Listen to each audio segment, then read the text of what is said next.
Okay, so if you run a local business, you know how competitive it is out there. I mean, you're fighting for every single customer. And in today's world, your website is supposed to be one of your best tools. But is it really doing its job?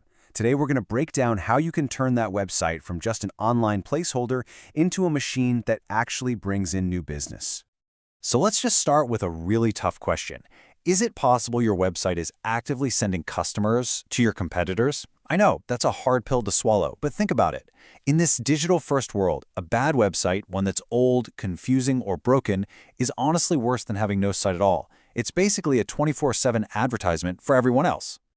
And here's why that's so incredibly important. Before anyone ever picks up the phone to call you, before they ever step foot in your shop, they are going to check you out online. And you have, maybe, 3 seconds. That's it.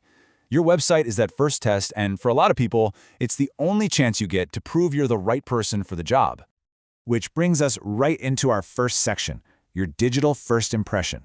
You really have to start thinking of your website as your new storefront. It's open all day, every day, and every single person who visits is making a split-second decision. Am I going to stay or am I out of here? And this slide just lays it out perfectly, doesn't it? On one side, you've got the outdated, confusing website. That's like a messy, poorly lit shop. It just screams, "Don't trust us," and sends people running straight to the competition. But on the other side, a clear, professional website, that's your bright, clean, welcoming storefront. It invites people in and makes them feel like, okay, yeah, I'm in the right place. So, how do customers even find your digital storefront to begin with? Well, that leads us straight into Section 2, winning the local search. Because for almost all of your potential customers, their journey to your business starts with just a few words typed into Google. Yep, it pretty much always starts with a search. A potential customer has a problem and they need a solution, like right now. They aren't just browsing for fun, they're on a mission. They're typing things like emergency plumber near me or best coffee shop in this neighborhood. They are ready to make a decision fast. So check this out. This is basically the 4-step dance that every customer does. First, they search for what they need. Second, they scan the results, and they are ruthless. They're just looking for reasons to disqualify you. Third, they click on the one that looks the most credible and professional. And fourth, if that site is confusing or slow, poof, they're gone. They hit the back button without a second thought. You get one shot to make that cut. All right, so let's say they did click on your site. The race is on. You have just a few precious seconds to turn their natural skepticism into actual trust. And that's what Section 3 is all about, getting them from doubt to trust.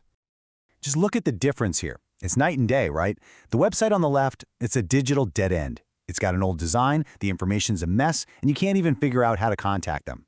The one on the right, though, that's a clear path forward. It's clean, it's easy to read, and it builds trust with real photos and real customer reviews. One builds barriers, the other builds a bridge right to your next customer. The bottom line is really this. Clarity completely kills hesitation. When a customer can easily find what you do, how you do it, and maybe even what it costs, you're basically telling them, hey, we're confident and we have nothing to hide. And that is what makes them feel confident enough to pick up the phone. But wait a minute, you might be thinking, hey, I've got a Facebook page, I post on Instagram. Isn't that enough? It's a great question, and it brings us right to our fourth section, owning your online space. Because while social media is a great tool, it is absolutely no substitute for your own professional website. This quote we found really just hits the nail on the head.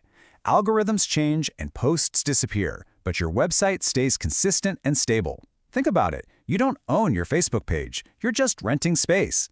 They can change the rules, the algorithm can bury your posts, and it can all disappear tomorrow.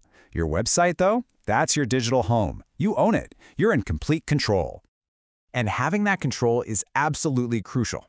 So let's pull all these threads together in our final section, why professionalism wins. At the end of the day, in this digital world, your website is your credibility. It's the first thing people see, and it's often the only thing they'll see before they decide if they want to do business with you. I mean, what if you could have an employee who worked 24/7, never called in sick, and was always putting your best foot forward? Well, that's exactly what a great website does. It's your hardest working employee. It's out there building trust around the clock, helping you get found in searches, answering basic questions, all so you don't have to. It's your secret weapon for winning new business even when you're asleep. So, When it's all said and done, it really comes down to this one question. What story is your website telling your next potential customer right now? Is it telling a story of professionalism, of trust, of expertise, or is it telling a story that sends them running straight to your competition? The choice is yours, and honestly, it's a choice that could make or break your business.